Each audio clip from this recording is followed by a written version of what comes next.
Hey, I'm Connor Abene, and this is Ignore the Headlines.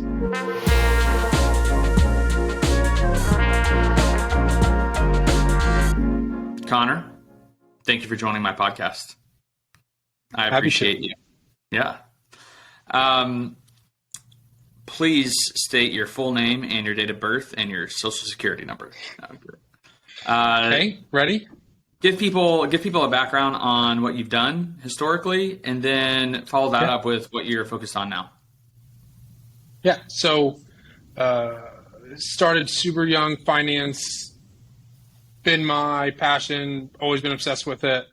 Kind of always knew I wanted to do it in life. Turned that into working at an investment firm in Dallas, managing corporate assets.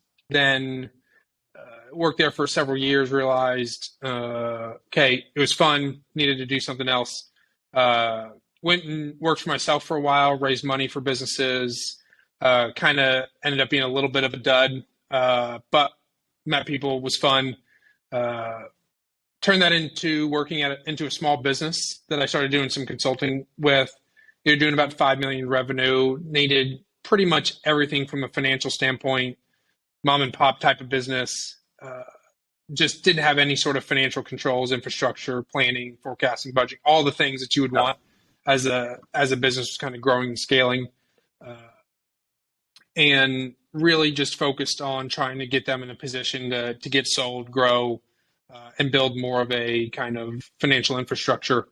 Uh, and then more recently, after doing that, I realized I really liked working with small businesses. Had some friends that had successful businesses that needed a little bit of financial guidance, controls, all the same sort of things, just at a little bit of a smaller scale, and realized, okay, I think this fractional CFO thing is possible. So I run a business called Scalable CFO, focused on businesses anywhere from a million to 25 million in annual revenue. Kind of two main categories being businesses that are looking to get acquired or acquire, and businesses that are profitable and or looking to get profitable, and then kind of turn into more of a capital allocation business, whether Uh, internal or external. awesome. Thank you. So, for people that don't know, Connor and I actually office together. So, we have to be careful to not, make our normal inside jokes and be too silly. But we have a good time. Connor and I met. You swiped right on Tinder. No, I'm kidding. You sent me a message on LinkedIn. This was 4 years ago, maybe 4 or 5 years Had to ago. be. Four probably, Yeah. and we met up and hit it off, became friends, and it's been fun to see your journey through what you just talked about, your kind of progression of trying some things back to W-2, and now out on your own for about a year, and Yep. super successful in my book. And so the thing that I wanted to talk to you about today is the reality that you're thinking about hiring your first employee. You're right in the middle of Yeah. that. And as an entrepreneur, I've been there. I know what it's like to make that first hire. You have a business that is solely based on you, and that only can Yep. skip so far. And you've got people like Justin Welch that can do the solopreneur thing. It's great, Sure. but certain businesses require more humans, and you can do that through contractors. You can do that through dedicated Sure. employees. Right? There's a lot of ways to tackle that. But I wanted to just create space to talk about how you're thinking about bringing on an employee, why, when, who, personality type stuff. Yeah. And so we'll start there and say, when did you start to think, man, I might need to hire someone? Yeah. So it was probably, I would say I've kind of flirted with the idea for probably 90 days. However, in the last 45, it's kind of been like, okay, look, I'm talking to more people. Businesses are getting a little bit bigger. I can see a very clear path to my revenue doubling.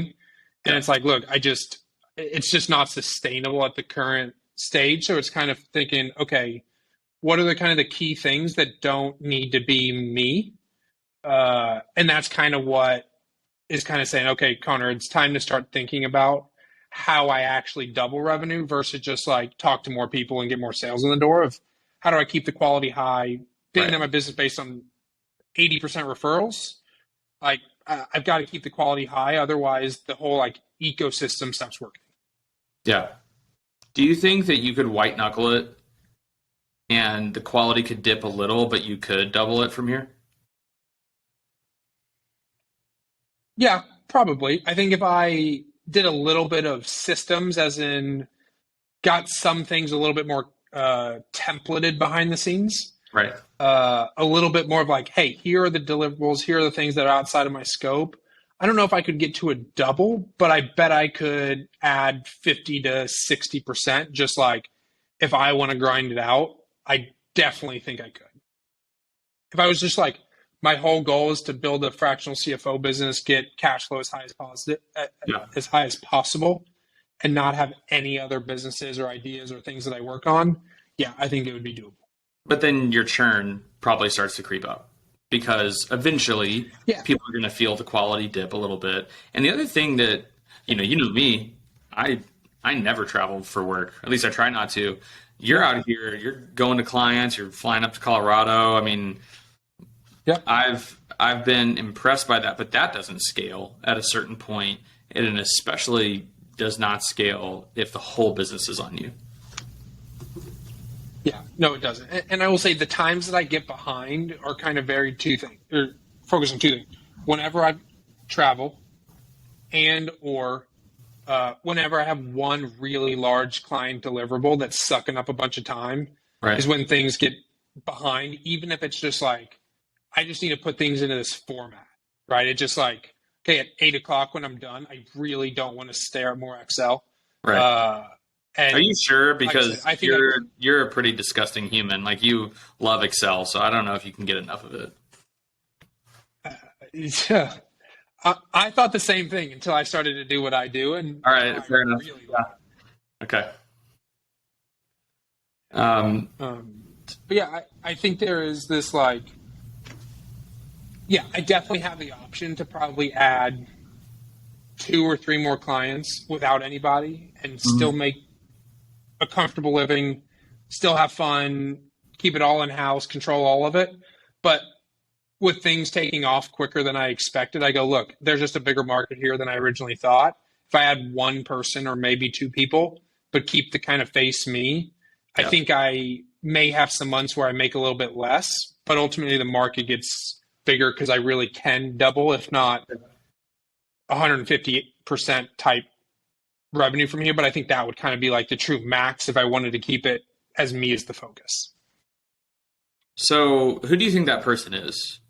Not by name, but as you're If I had a name, I wish. searching, right? As you've been searching, as you've been thinking about this, processing through it, is this another fractional CFO already that you want to, maybe you have a better trajectory and so you want to bring them in the fold? Is this a $50,000 employee that's 23 that maybe got some low level finance entry level job that you're going to bring along? Do you want like a disciple? Like do you want to mentor someone and bring them along? Protege. Yeah, protege is, less religious of a term. So, what do you want out of it? Who do you think it is? Yeah. Yeah. And so kind of, I've talked to 2 people specifically where I got to points where I was like, okay, this might work. And it was people that one was kind of just a finance guy. The other was another fractional CFO on Twitter, well-known kind of guy. And I just think those two, it's such a hot market. It's hard to say, hey, you're a fractional CFO, come work for me, right? Because like, hey, I'm seeing all the success, Right. come work for me because you can't do it, right? It's hard to convince, right? It's awkward. Very. So I've kind of had 2 brushes with that. One actually kind of like started per se, but within like a day and a half was just like, hey, I've got other opportunities. I'm like, okay, I get that because why I'm hiring you is because I have the same issue. Like a false start. But yeah, And so I'm really at this dilemma of, because I am a little bit younger, I've never been a CFO of a $25 million business, formally on paper, right? So there's certainly, I understand that there's a big, or a skill set that I'm still learning in the CFO role for businesses. Mhm. But I also know that a lot of the time, the easiest win for me would be go find someone for $2,000 or $3,000, $4,000 a month that wants to do this on the side, who has a job, that's good at finance, that just wants to like live in Excel for me, build the models, put the data in, drag things out, run really quick analysis, say, hey, I want the business to grow X, Yeah. go put it in the format, save me 2 hours. And that to me is like the low hanging fruit. But I've also talked to a few people about going the very opposite way, saying, hey, look, I'm going to go talk to people that are actually CFOs, Yep. like 30, 40, 50 plus year olds, been CFOs. One was a CFO of a multi-billion dollar business that just loves to work, doesn't really have anything to do, kind of a cool guy. And kind of going that route, because I think there's some opportunity for me to even push that top number from 25 to 50 million. But I do think I don't have that skill set right now, to like do that with all of it, right? Like I can get them to 50, but like Right. if a business is hiring me at 50, they want to get to 100, right? Uh, and so I'm really debating kind of the merit in, if I go get someone up market, I can go up market and probably get Exactly. higher kind of retainers, but they probably will save me time on like the research and value add to the client, Mm-hmm. but it won't really save me 20 hours a week.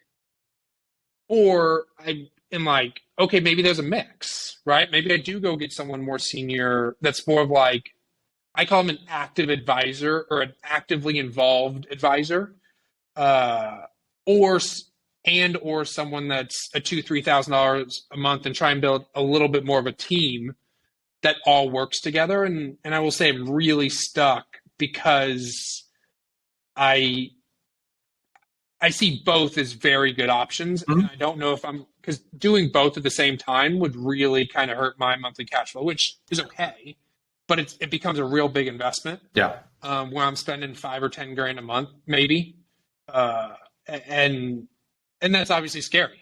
Like, I, what if I'm wrong? I think you should only hire one person, right? You need to pick one of those paths, from my perspective. And this is Yeah. super applicable outside of a fractional executive type of role. I mean, I can think of multiple friends that have one man marketing agency shops. Maybe they contract out some work to other people at times, Yeah. but the step, there's more than just their expertise and what it enables you to do. But what are you thinking about personality? Yeah, that one's tough because I do think I would have more fun with someone that was younger. I'm 28. Sure. If I went and found someone that was 22 to 24, I do think I'd probably have more fun. Come hang out at the office, play ping pong, like go to lunch, like have more fun with that person. Sure.